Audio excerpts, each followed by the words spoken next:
Finish when the job is done, not the clock is out. There's a story behind that. This is your daily message from Chad, number 1163, to upgrade your mental game today by telling yourself a better story. Because the most important story you hear is the story you tell yourself. This message is dedicated to heroic superstar Christine O'Connell. Here's the upgrade. You think the fix for bad quality is watching the hours more closely. But upgraded thinking knows the hour is the wrong thing to pay for in the first place. Here's the story. Paul Van Dorn was a high school dropout who started as a 16-year-old service boy and spent 20 years learning every inch of the shoe trade before he ever owned anything. By the time he started Vans, there was almost nobody alive who knew more about making a canvas shoe. He had a problem every operator knows in his bones. When he pushed his factory for production numbers, quality fell. When he pushed for quality, production fell. A seesaw. Shove one side down and the other pops right back up. The expert's answer was to send in Harvard-trained efficiency men to stand behind the workers with stopwatches. Paul threw them out. He found it demeaning, and worse, he found it wrong. They were tuning one worker while ignoring the whole system, and the deepest flaw was the pay itself.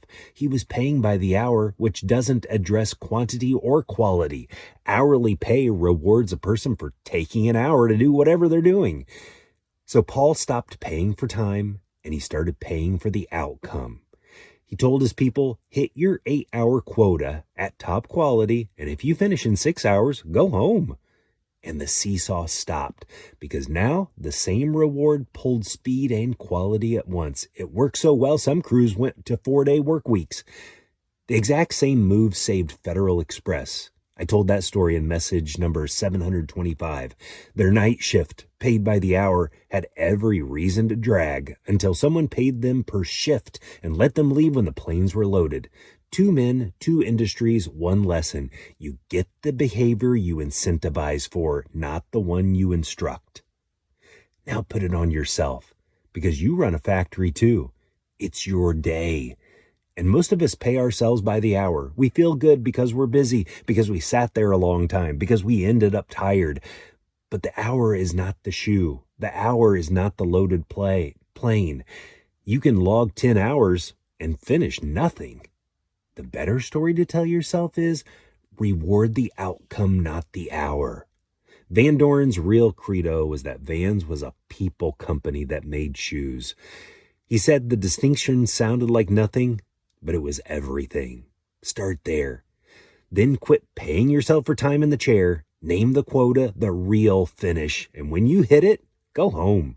Reward the shoe, not the stopwatch. Tell me a story of paying for the outcome instead of the clock to fromchadsmith@gmail.com. Send someone a text and ask them, what could you finish faster if the hours stopped counting? You can get a free copy of my book, The Most Powerful Story in the World, by going to fromchad.gumroad.com. The transcript of this message and hundreds of others are always available at www.fromchad.com.